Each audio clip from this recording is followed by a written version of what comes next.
So today I'm going to be making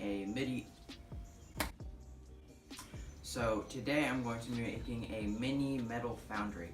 So what I have here is a 6-quart locking lid metal bucket. I have some insulation KO wool rated for 2600 degrees, some refractory cement, a graphite crucible, and scrap aluminum. Let's get to it.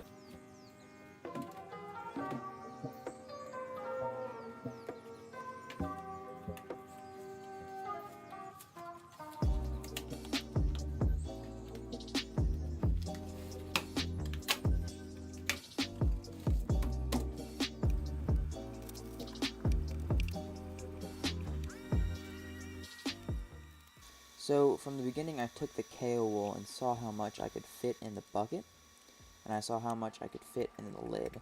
And from there I took it and I took the handle off the lid, and the reason why you need to do that is so you can let the air out from the top, so it's air in, air out, and then you cut a hole in the top, and you can actually put metal in there too without having to take the top off, which, you know, increases efficiency because you don't have to let a bunch of heat out when you take off the top, and you can just drop metal in from, you know, the top portion. So from there I took the angle grinder, I grinded out a hole, and then smoothed it down with the grinding part. I took some sandpaper, scuffed the bottom up, mixed some refractory cement up, and you want to get it to like a plaster of Paris kind of consistency, where it's not like too liquidy but not too chunky. I don't really know how to describe it, but like a liquidy yogurt almost. I don't know. So I put it on the back side, and I put some on the scuffed up portion of the lid, and then I plopped it down so it would stick better, and I coated the front portion, or the inside portion, with refractory cement as well. And then from there, I put the refractory cement on the inside pieces.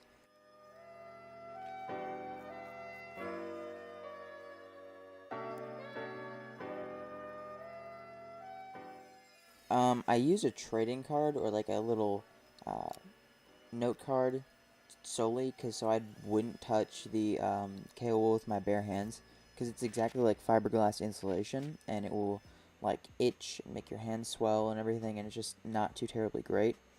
And from there you just coat it and you stick it in, and it will stick if you have like the back side with just a little refractory cement on it.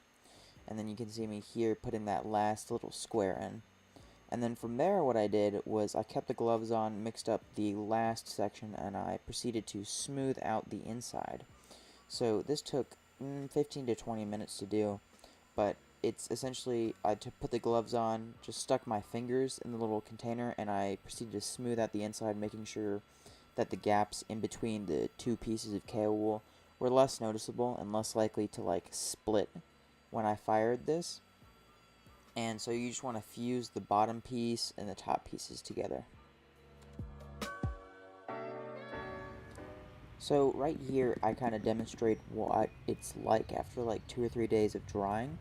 And as you can see, it's not like super dry. The bottom portion wasn't really dry too much, so I grabbed my lighter, I grabbed the blowtorch, and I proceeded to just kind of blowtorch the inside for, 3 to 5 minutes to try to harden it up a little bit.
It is now day 3, I think, and that is because the drill battery was dead and I needed to charge it. Both of them were dead, so I just took the night to charge those, and now we're gonna drill the hole.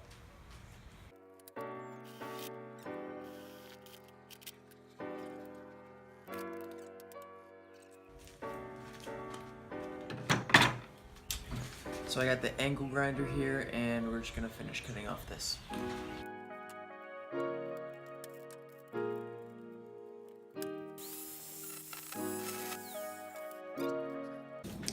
So what I did is I went and got my good old X-Acto penknife, and now I'm gonna go in from the inside and cut out all of the KO wool that's on the inside so we can make this securely fit in there.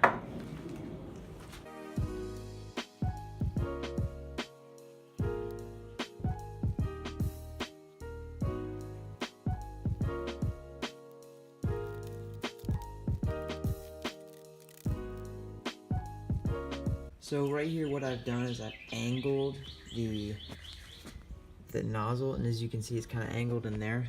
What you want to do is angle it as much as possible so when the propane comes in, it'll go in and it will swirl around the crucible and around the entire, just the entire foundry, making the entire thing hot rather than just coming straight in and hitting the crucible and not warming the backside, because if it goes around then it's warming everything, not just the front of the crucible. So here is my tubing from about a year ago that I used for this project when I made it last time. It's been eaten up by essentially dry rot, and that's what all those cracks are. And it's all up and down this entire length of tubing, if you can see that. And so I'm gonna have to buy a new one.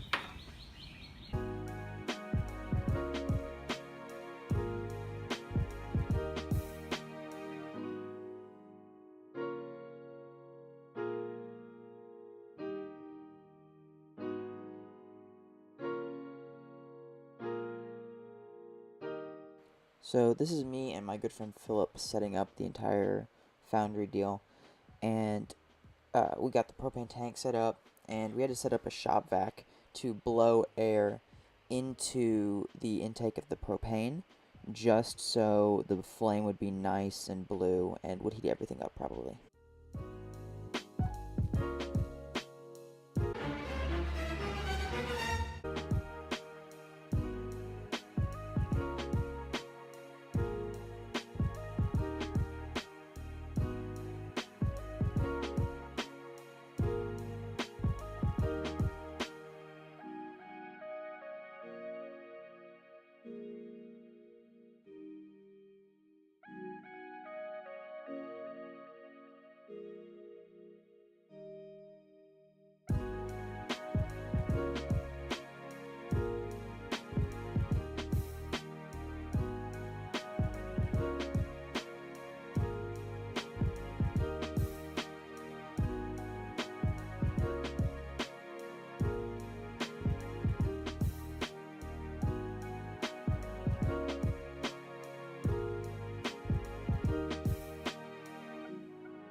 So you don't have to use just scrap aluminum like I did. You can use, and I've used, soda cans, you can use bullet shells, copper, any of that, and you can turn it into these really nice workable little metal muffin things.